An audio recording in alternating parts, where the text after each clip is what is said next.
ઓમ શાંતિ. ઓમ શાંતિ. આજના સમયે કૃષ્ણબનનો ખૂબ ખૂબ આભારી છું કે આજે મને આ સરસ મજાનો મોકો મળ્યો છે. આજે આપણે કંઈક વિષય સાંભળવાનું છે. રોજે રોજ તો આપણે આપણા અલગ કાર્યક્રમો કાયમના કાર્યક્રમો હોય છે, એને આપણે મુરલી ક્લાસ કહીએ છીએ. તો પ્રથમ તો આટલી સંખ્યામાં હાજર છો એ બદલ તમને ખૂબ ખૂબ ધન્યવાદ. આયુર્વેદ એ આખું અલગ શાસ્ત્ર છે. આયુર્વેદ એ બધી જ મેડિકલ આખી જે જનરેશન છે એની જનની છે, એટલે માતા છે. મુખ્ય કારણ એ છે કે આયુર્વેદ આ જગતની અંદર અને આ જ્યારથી સમાજની રચના થઈ અથવા તો માનવી આ પૃથ્વી પર આવ્યો ત્યારથી ખુદ ઈશ્વર દ્વારા આ વાણીને ટ્રીટમેન્ટ રૂપે, સારવાર રૂપે આપવામાં આવી રહી. વિચાર કરો કે આના મૂળ કેટલા બધા ઊંડા છે. આયુર્વેદ એ સામાન્ય શાસ્ત્ર નથી, એ ગહન સમુદ્ર જેવું શાસ્ત્ર છે કે તળિયે પહોંચતા વાર લાગે છે, મોતી શોધતા ખૂબ વાર લાગે છે. તો આજે આપણે સ્વસ્થ કેમ રહેવું? બીમાર પડ્યા હોય તો પ્રથમ કાર્ય શું કરવું, અને બીમાર પડ્યા પછી સારવાર કઈ રીતની લેવી, એના વિશે હું આપને જણાવું છું. પ્રથમ વાત એવી આવે છે કે જ્યારે આપણે બીમાર પડીએ છીએ ત્યારે એકાએક આપણે અને આપણું કુટુંબ જે હોય તે એના સતત નિશ્રામ આવી જાય છે. તો એને શું કરશું? સારવાર કઈ લેશું, ક્યાં જશું, કઈ રીતની ટ્રીટમેન્ટ લેશું? તો એમાં ઘણી વખત આપણે ગોથા કહીએ છીએ. ટ્રીટમેન્ટ તમારા ઘરમાં જ છે, ટ્રીટમેન્ટ તમારા રસોડામાં જ છે, ક્યાંય બીજે નથી. પરંતુ સામે આપણી આંખ સ્થિર થતી નથી અને 24 કલાકની અંદર 48 કલાકની અંદર આપણે ઘણા બધા ડોક્ટર ચેન્જ કરીએ છીએ, બદલીએ છીએ, અને એના પરિણામ રૂપે રોગ છે એ આગળ વધતો જાય છે. તો આયુર્વેદમાં બહુ સરસ મજાનું સૂત્ર છે. આયુર્વેદ શું કહે છે કે સ્વસ્થસ્ય સ્વાસ્થ્ય રક્ષણમ આતુરસ્ય રોગ પ્રશમન. એટલે સ્વસ્થ વ્યક્તિઓના સ્વાસ્થ્યનું કઈ રીતે રક્ષણ કરવું, અને જ્યારે વ્યક્તિ બીમાર પડે છે ત્યારે એને કેમ સાજો કરવો, આ મૂળભૂત બે સિદ્ધાંતો છે. એટલે આયુર્વેદ એનો પાયો એ 3 પ્રકૃતિ ઉપર છે: વાત, પિત્ત અને કફ. અને વાત, પિત્ત અને કફ એ આપણા આંતરજગતમાં તો છે જ. આંતરજગત એટલે અંદરનું આપણું બોડી, તો બહાર પણ વાતાવરણમાં છે. આજે શું ચાલી રહ્યું છે? કઈ ઋતુ ચાલી રહી છે? તો શિયાળામાં કફનો પ્રકોપ વધારે હોય, ઉનાળો આવશે તો પિત્તનો પ્રકોપ વધારે હોય, અને ચોમાસું આવશે તો 3 દોષનો પ્રકોપ વધારે હોય, ખાસ કરીને વાયુનો પ્રકોપ વધારે હોય. તો જેવું બાહ્ય જગતમાં છે એવું જ આપણું અંતર જગતમાં પણ એ જ ચાલે છે. વાત, પિત્ત, દોષ, એમાં કફ દોષ, આ 3 દોષ ક્યારે કહેવાય છે? કે જ્યારે એકાબીજા આપણા શરીરની અંદર અસંતુલનતા ઊભી કરે છે. તમે જોવો છો, આપણે ઘણી વખત કોઈને કહેતા હોય આ માણસ વાયડો છે, આ માણસ ક્રોધી છે, આ માણસ પડ્યો જ રહેશે, હા કહીએ છીએ ને. તો એનું મુખ્ય કારણ એ છે કે એનામાં એ દોષની વૃદ્ધિ થયેલી હોય છે. અને એટલા માટે જ આયુર્વેદ છે ને એ વાત પિત્ત કફના સિદ્ધાંત ઉપર ચાલે છે, નોટ એનીવેઝ પ્રિન્સિપલ્સ. બીજા કોઈ સિદ્ધાંત નથી. અને ત્યાર પછી જે દોષ આપણે આવે છે એ ઉપર પ્રકૃતિ નક્કી થાય છે કે ભાઈ આની પિત્ત પ્રકૃતિ છે, આની કફ પ્રકૃતિ છે, આની વાત પ્રકૃતિ છે. અને દરેકનું લક્ષણ અલગ છે.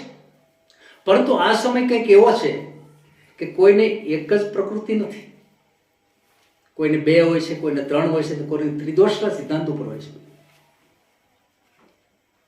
તો જ્યારે જ્યારે આપણે બીમાર પડીએ છીએ ત્યારે પ્રથમ તો એ જોવાનું આવે છે કે આપણામાં કયો દોષ વધ્યો છે. દાખલા તરીકે હમણાં વેડિંગની સિઝન આવશે, લગ્નની,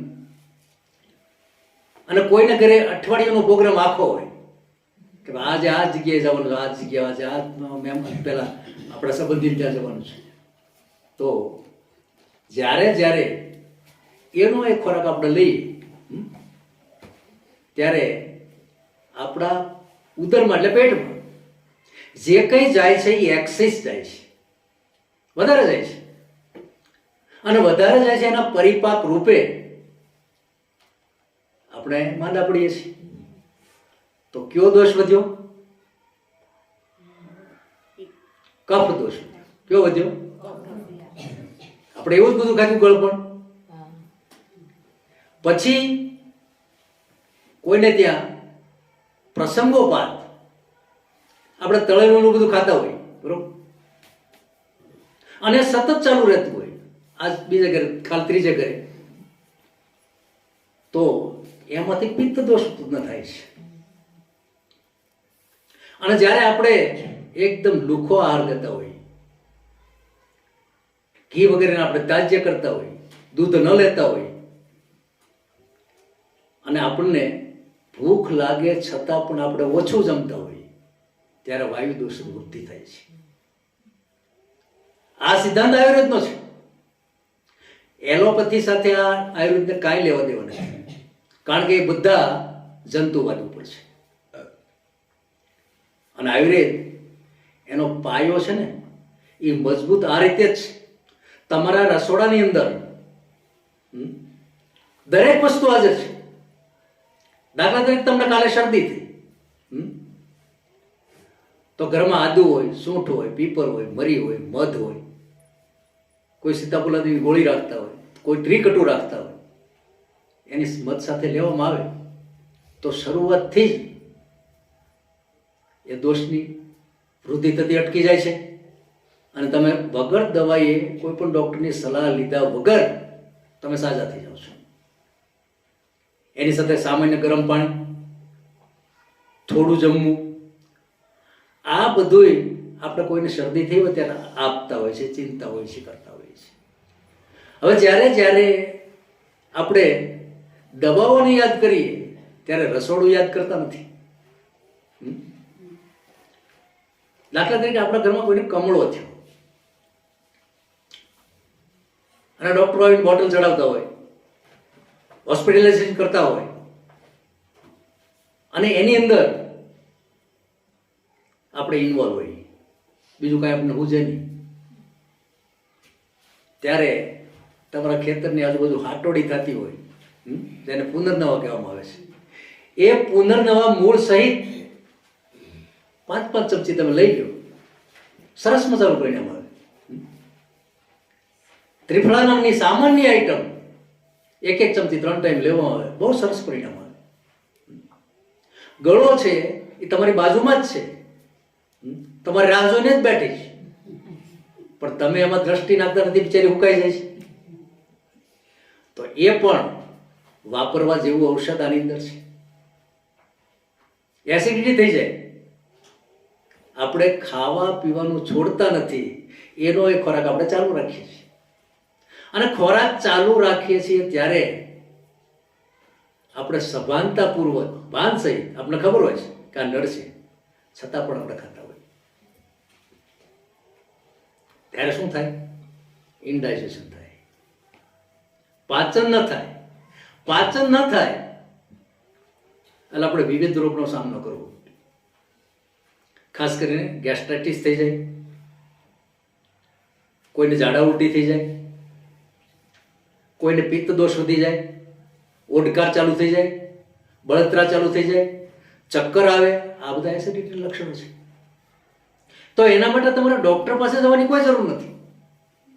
એક હળવો એવો 1-2 ઉપવાસ લો, સાથે દૂધ લ્યો, મીઠા ફળ લ્યો, ઘરમાં બધું જ છે.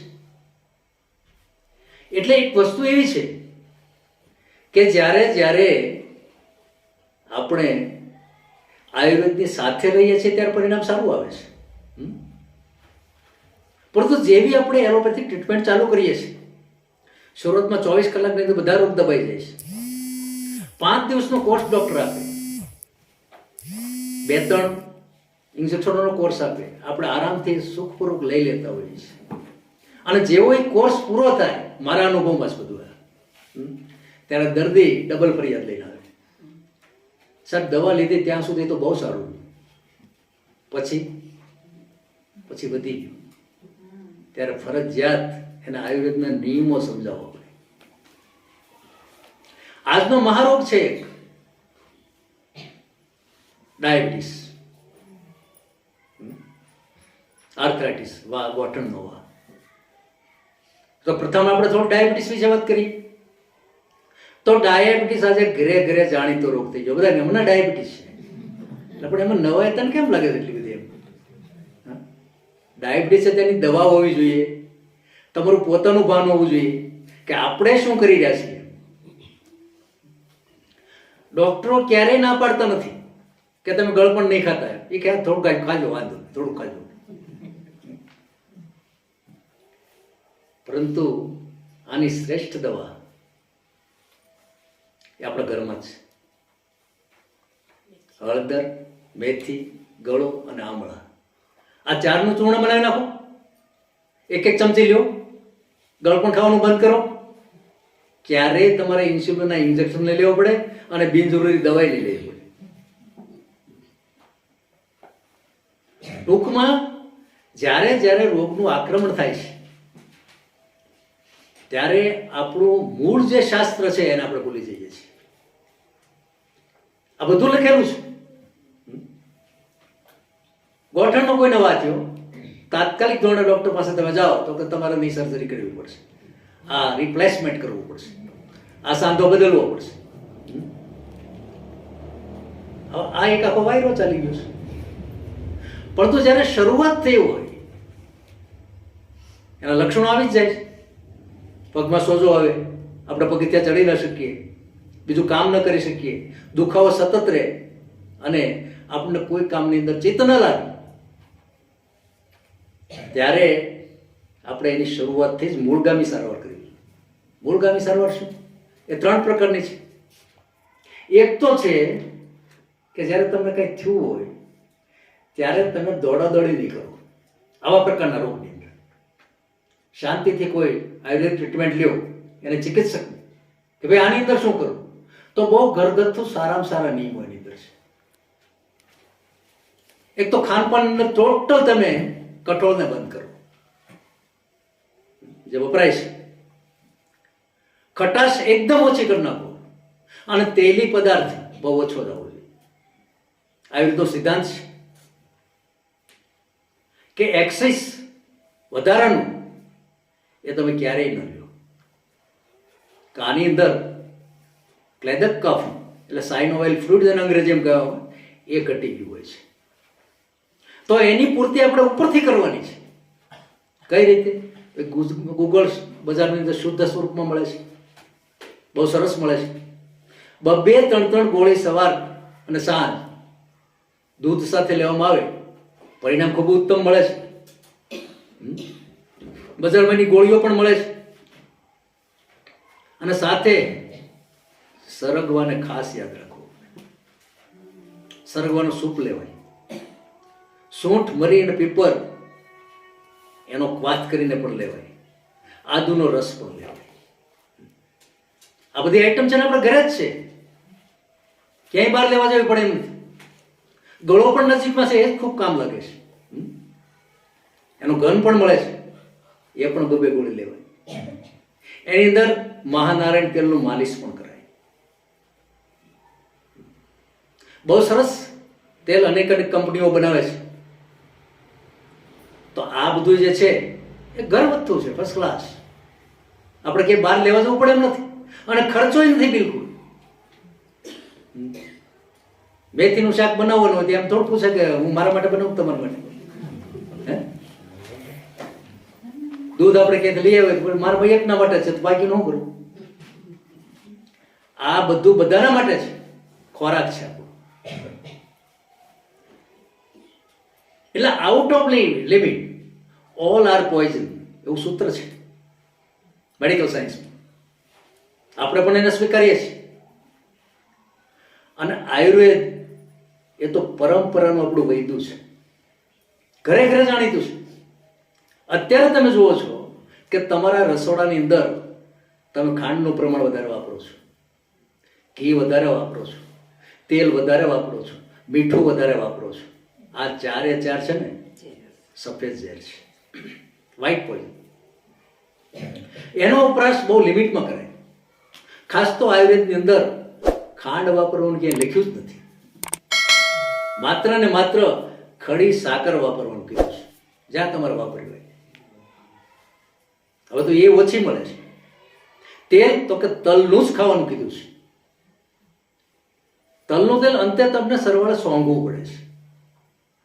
મારો તમને 5,000 રૂપિયાનો અત્યારે ડબ્બાનો ભાવ હશે કદાચ, હું માનું છું કે 5500 હોય.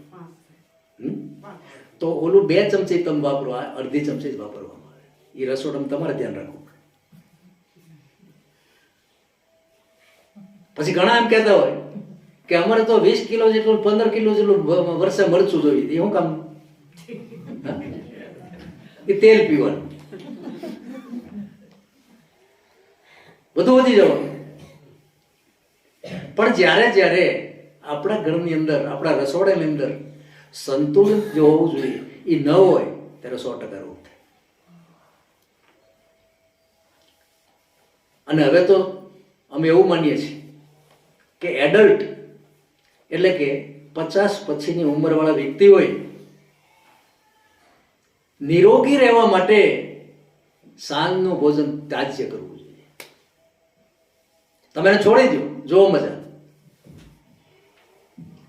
હું જ્યારે જ્યારે ખાઉં છું સાંજે, ક્યારેક બહુ ફોર્સ આવે તો જમવું પડે, નાના જમવાનું છે તો ત્યારે મને 2 કલાક ઊંઘ ઓછી થાય છે, અને ભૂખ્યો હોઈ જાવ તો હવાના 7 વાગે છે. તમે જેવું ટેવ શરીરને આપશો, જેવું તમે ફિલિંગ શરીરને આપશો એવું જ રિએક્ટ થશે. આમ બીજું કાંઈ છે? ઈશ્વરે બોડી બધાને હરખું આપ્યું છે. આ પંચતત્વનું આખું પૂતળું છે, અને એની અંદર કુદરતે જે કંઈ ભર્યું છે ને એટલા માટે જ શરીરને નેક્સ્ટ ટુ ગોડ કહેવામાં આવે છે, જે આપણે ધારણ કરીને બેઠા છીએ. ઈશ્વરની રચના છે અને આ રચના કરી અને એને પોતે હાથ ધોઈ નાખ્યા છે. એટલે તો આપણે રચયિતા કહીએ છીએ, આપણી ભાષામાં કહીએ છીએ ને. એની રચના કાંઈ જેવી તેવી નથી. પરંતુ માનવ દેહ ધારણ કર્યા પછી 100% તમારે ચોક્કસ ખ્યાલ રાખવાનો કે રોગ આવે ને આવે છે. લોખંડ જો હળી જતું હોય 100 વર્ષની અંદર તો બોડીમાં તકલીફ થવાની છે, શરીરમાં તકલીફ થવાની છે. પરંતુ વ્યક્તિ તેને કહેવાય, માનવી તેને કહેવાય કે જે પોતાના શરીર પર તે પૂરેપૂરો સભાનો ક્યારે બીમાર પડવાની વાત જ ન થાય. બીમારી આવવી આ યુગની અંદર મોટામાં મોટો ગુનો છે. તમને એક વખત મોટી બીમારી લાગુ પડી, ઘરમાં પૂજ્ય પટારામાં કેટલાય ગયા? લાખો ઉપર. અને એમાં ગરીબી પહેલી આવે. તમારી જેમ મૂડી હોય આખી જિંદગીની, એ માત્ર 15 થી 20 દિવસ, 1 મહિનાની અંદર સાફ થઈ જાય એવો આ સમય છે. એટલે ખાસ તો કરીને નિરોગીતા રહેવા માટે, નિરોગીતાને પામવા માટે અને આરોગ્ય પૂરેપૂરું જાળવવા માટે આયુર્વેદના નિયમોનો તમારે સરસ રીતે ઉપયોગ કરવો પડે. ઉઠવાથી માંડી અને સાંજના સુવા સુધી આખા દિવસનું 2 થી 3 લીટર પાણી પીવો. શિયાળો શું થઈ ગયું, ખાસ જોઈએ પાણી.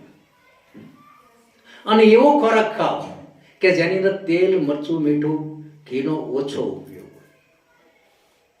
અને ઘી તમારે લેવું હોય ખાસ. ગમે એ વ્યક્તિ બીમાર હોય તો ભલે, ન હોય તો હૃદયની તકલીફ થઈ હોય તો ભલે, ડાયાબિટીસ હોય તો ભલે, બીપી હોય તો ભલે, 1 ચમચી ગાયનું ઘી ઉઠીને નાના કોટે તમારે લઈ લેવાનું.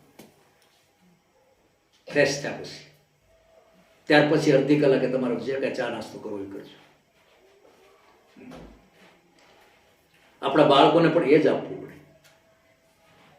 નાનું બાળક છે, અત્યારે દરેકના કુટુંબમાં બાળકો હોય, મોટા હોય, વડીલ હોય, યુવાનો હોય, તો બાળકને તંદુરસ્ત રાખવા માટે હંમેશા એની માતાની જ ફરજ હોય છે, ડૉક્ટર પછી.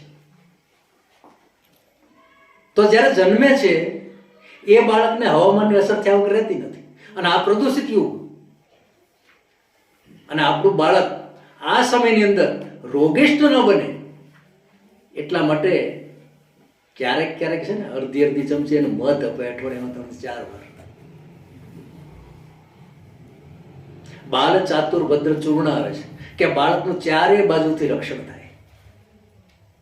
એવા ચૂર્ણ તમારા ઘરની અંદર હોવા જોઈએ. ચપટી લઈ 2 ટીપા મધ નાખીને કાંઈ હોય તો ભલે, ન હોય તો ભલે આપી દેવું.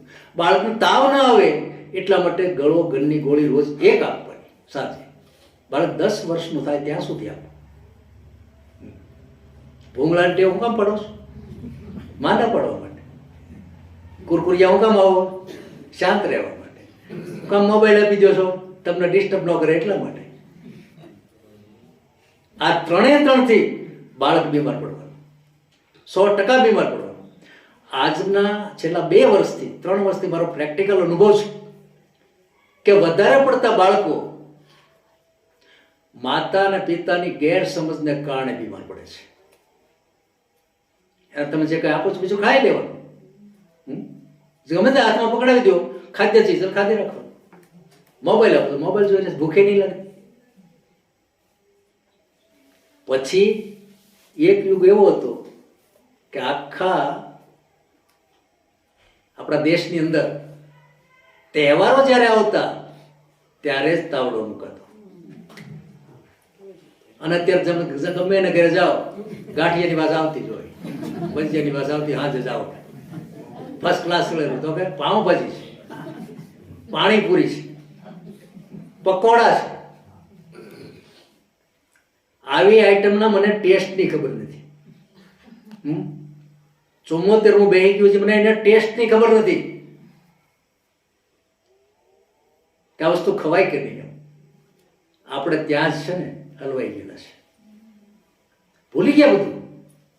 બાજરો ભૂલી ગયા, થૂલી ભૂલી ગયા, ઓરમું ભૂલી ગયા, ઘી નહીં ભૂલી ગયા. ઘી તબિયત માટે ખૂબ સારું છે. દૂધ તબિયત તો આરામથી સારામાં સારી કરે. તાજી ને મોળી છાશ એ દેવોને પણ દુર્લભ છે. પણ આપણે પડ્યા કોની પાછળ? ગાંઠિયા પાછળ. એમાં 1 કપ ચા હોય, 100 ગ્રામ ગાંઠિયા હોય, 2 મરચા હોય, અને હાજે હુકો કરીને એસિડિટી ચાલુ થઈ જશે. સમજવા જેવી વાત છે બધી. શાસ્ત્ર જે છે એની વાણી વેદની વાણી છે. અને અમારું જે આયુર્વેદનું શાસ્ત્ર છે એ તો અથર્વવેદમાંથી ઉત્પન્ન થયેલું છે. ખુદ બ્રહ્માએ રચેલું છે. એની વાણી કદાપી મિથ્યા ન હોય. જો કેટલી બધી તાકાતવાળું છે કે આજથી 2500 વર્ષ પહેલા સુદર્શન નામનું ચૂર્ણ, એનું નામ આચાર્યોએ પાડ્યું હતું. એ જ ચૂર્ણ અત્યારે સુદર્શન રૂપે જ મળે છે. કશો ફેરફાર નથી. પરંતુ આપણા ખબર છે, ખ્યાલ છે, આત્માની તાકાત ઘટી ગઈ એટલે ઉંમર ઘટી ગઈ. એમ આ આયુર્વેદના જે શાસ્ત્રમાં લખેલી બધી આઈટમ છે એની પણ તાકાત ઘટી ગઈ છે આ પ્રદૂષિત યુગને કારણે. હવે આની અંદર સાજા કેમ રહેવું, મોટામાં મોટો એ પ્રશ્ન છે આજના યુગનો. પ્રશ્ન એવો કરી ગયો છે કે ઘરે ઘરે માંદગીના ખાટલા ભેગા થઈ ગયા છે. કોઈ ઘરે બીમારી નથી એમ નહીં, અને મોટી બીમારી. હવે 1 થી 4 5 ઘરે જાવ તો એક કેન્સર નો હોય. વિચાર તો કરો તમે. કાં બધાય પાપ કર્યા છે. પછી કે ભાઈ કુદરત જાણે એ જાણે. હું કુદરત જાણે? તમે જ ખુદ જાણતા નથી. ડાયાબિટીસ હોય ઘરમાં 1-2 જણાને હોય, એડલ્ટમાં તો લગભગ બધાને હોય છે. બીપી તો ઘરે ઘરે છે, અને આ ઉગમણા આથમણા હાલવાવાળા તો ઘરે ઘરે ખૂબ છે. આ મારે તો એના માટે દવાઓ તો બજારમાં પુષ્કળ મળે છે, પણ એ દવાઓ તો અર્ધ પોઈઝન છે. એ લેવાય નહીં. અને જેણે લખ્યું હોય એ જ પાછા તમને કહે કે આ બહુ ખાધી ને એટલે તમારી કિડની ખરાબ થઈ છે. તો પછી લેવાનું ક્યાં દેવાનું ક્યાં અર્થ? તો આના માટે ઘરગથ્થુ બધા ઉપાય કરાય. હાજુ કેમ રહેવું ને? મારું સૂત્ર છે, તમારું રસોડું એ તમારા આરોગ્યનું મોટામાં મોટું કારણ છે, અને તમારું રસોડું એ જ તમારી બીમારીનું મોટામાં મોટું કારણ છે. કારખાનું છે એમ કહીતા ને.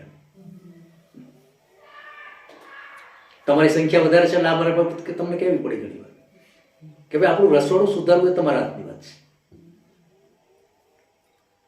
બાકી આ પ્રદૂષિત યુગ, પ્રદૂષિત પાણી, પ્રદૂષિત વાયુ અને પ્રદૂષિત તમામ ચીજો બહુ સરસ મળે છે બજારમાં. અને એવા આ પ્રદૂષિત વાતાવરણની અંદર તમે બીમાર પડો ને પડો જ.